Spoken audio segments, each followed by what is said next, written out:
आप नहीं चाहिए। एक बड़े शहर में रतनलाल अपनी बेटी संध्या और छोटे बेटे कुणाल के साथ रहता है। रतनलाल बहुत गरीब है और शराबी किस्म का आदमी है। वो रिक्शा चलाकर अपना जीवन यापन कर रहा है। रतनलाल एक अधेड़ उम्र के आदमी योगेश्वर को कभी कभी अपनी रिक्शा से मार्केट या मंदिर छोड़ता है और कभी कभी बाजार से उसका सामान भी ले आता है। एक दिन रतनलाल योगेश्वर से कहता है, साहब, आपके पास गाड़ी है, फिर भी आप कभी कभी रिक्शा से क्यों जाते हो? इन शहर की गलियों को आराम से देखना मुझे बहुत पसंद है। ठीक है साहब, मैं चलता हूँ, कल फिर आऊंगा। अरे रतनलाल, रुको तो। मैंने सुना है कि तुम अपनी बेटी को कुछ पैसों के बदले किसी को दे रहे हो। अभी किसी को बेचे नहीं तो क्या करे साहब। एक छोटा बेटा है, उसको पढ़ाना भी है, उसकी देखभाल भी करनी है, और अगर मैं बेटी को घर में रखूंगा तो उसकी शादी कैसे करूंगा साहब। तुमको कितने पैसे मिल रहे हैं? अब 50,000 साहब। देखो, मैं तुमको पूरे 20 लाख रुपए देता हूँ। तुम अपनी बेटी संध्या को मुझे दे दो। हैं? 20 लाख? धन्यवाद साहब, धन्यवाद। मैं कल ही उसे आपके पास छोड़ जाऊंगा साहब। अगले दिन रतनलाल संध्या को हमेशा के लिए योगेश्वर के यहाँ छोड़ आता है और बदले में 20 लाख रुपए लेकर घर आ जाता है। रतनलाल जिंदगी में पहली बार इतने पैसे पाकर बौखला गया। उसने एक अच्छा घर लिया। कुणाल, अब हमें कोई चिंता नहीं है, तू अब अच्छे से पढ़, खूब मन लगाकर पढ़ाई करना। पापा, मुझे पढ़ाई करना अच्छा नहीं लगता। अरे तूने अगर ज्यादा बकवास की ना तो बहुत मारूंगा।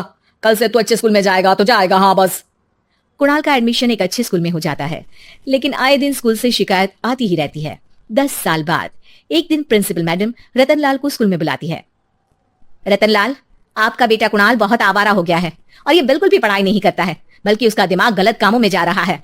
अब मैं उससे बात करूंगा मैडम। ठीक है, आज ये आखिरी मौका है, अगली बार तो मैं उसे स्कूल से ही बाहर निकाल दूंगी। रतनलाल घर आ जाता है और कुणाल से कहता है, कुणाल बेटा, मैं तुम्हारे ऊपर इतना पैसा लगा रहा हूँ, फिर भी तुम स्कूल में सही से क्यों नहीं पढ़ते हो? आप तो रहने ही दीजिए, मैं सब जानता हूँ कि ये पैसा कहाँ से आया है। और वैसे भी अब ये पैसा मेरा है, मेरा जो भी मन होगा मैं करूंगा। आज के बाद मैं कभी स्कूल नहीं जाने वाला। रतनलाल को अपनी बेटी की याद आती है और वो रोने लगता है। 5 साल बाद कुणाल एक दिन एक लड़की को शादी करके घर ले आता है। पिताजी, ये मेरी पत्नी है स्वीटी। तुमने शादी कर ली? हाँ, शादी कर ली मैंने, दिखाई नहीं दे रहा? और अब से आप फिर से कमाना शुरू कर दो, बहुत बैठ कर खा लिया। कुणाल, तुम इस बुड्ढे को घर में क्यों रख रहे हो? देखो ना, ये शराब पीता है, इसे घर से बाहर निकाल फेंको। अरे स्वीटी, ये मेरे पापा है, कैसे बाहर निकाल दूं? और वैसे भी घर में कोई तो चाहिए ना काम करने वाला, नौकर समझ कर रख लो। इस बुड्ढी को तो घर से बाहर निकाल कर ही रहूंगी मैं कब तक इसके लिए खाना बनाऊंगी? स्वीटी एक दिन घर के बाहर पार्क में अपनी दोस्तों के साथ बैठी होती है। तभी वो रतनलाल को बुलाती है। पिताजी, मेरे कमरे में मैं अपना फोन छोड़ आई हूँ, जरा ला कर तो देना। हाँ जरूर, अभी लेकर आता हूँ। रतनलाल फोन लेकर आ जाता है। कुछ समय बाद स्वीटी के फ्रेंड्स भी चले जाते हैं। स्वीटी अंदर आकर शोर मचाती है, चोर चोर। कहाँ है चोर? मुझे तो यहाँ कुछ नहीं दिख रहा। अरे ये अलमारी खुली पड़ी है, जरूर किसी चोर ने ही खोली होगी। अरे कौन आया था यहाँ? यहाँ तो पिताजी आए थे बस। अरे बहू, मैं चोर नहीं हूँ। मुझे तो आप पर अब बिल्कुल भी विश्वास नहीं है पिताजी, क्योंकि जब आप पैसे के लिए दीदी को बेच सकते हो तो आप चोरी भी तो कर ही सकते हो। अरे लेकिन वो सब तो मैंने तेरे भले के लिए किया था ना। मैं तो कहती हूँ कि हमें इनकी कमरे की तलाश लेनी चाहिए। तुम बिल्कुल सही कह रही हो, चलो। स्वीटी और कुणाल दोनों रतनलाल के कमरे की तलाशी लेते हैं और उन्हें वहां स्वीटी की ज्वेलरी और पैसे मिल जाते हैं। मैं तो पहले ही जानता था कि चोर आप ही हो। निकल जाओ मेरे घर से और दोबारा अपनी शक्ल मत दिखाना। रतनलाल आंखों में आंसू लिए घर से निकल जाता है। स्वीटी मन ही मन सोचती है, आज तो मेरी प्लानिंग सफल हो गई। जैसा मैं चाहती थी ऐसा ही किया और बड़ी आसानी से उस बुड्ढी को चोरी का इल्जाम लगाकर घर से भगा दिया। रतनलाल की हालत अब ज्यादा खराब हो गई और वो सड़क पर बैठकर भीख मांगकर खाने लगा। एक दिन वहां एक गाड़ी आकर रुकी और सड़क पर बैठे सभी भिखारियों को अपने सेंटर ले गई। एनजीओ की मालिक संध्या एक एक करके सभी को सुविधा मुहैया कराती है। तभी उसकी नजर रतनलाल पर पड़ती है। पिताजी। संध्या, तू? पिताजी, आपकी ये हालत कैसे हुई? ये सब मेरे बुरे कर्मों की सजा है जो मुझे मिल रही है। मुझे माफ कर दे बेटी। पिताजी, मैं आप पर बिल्कुल भी गुस्सा नहीं हूँ, क्योंकि आपने मुझे यहाँ भेजकर अच्छा ही किया। मेरी जिंदगी बदल गई। लेकिन ये सब हुआ कैसे बेटा? आप ये नए कपड़े पहनो, तब तक मैं योगेश्वर अंकल को बुला कर लाती हूँ।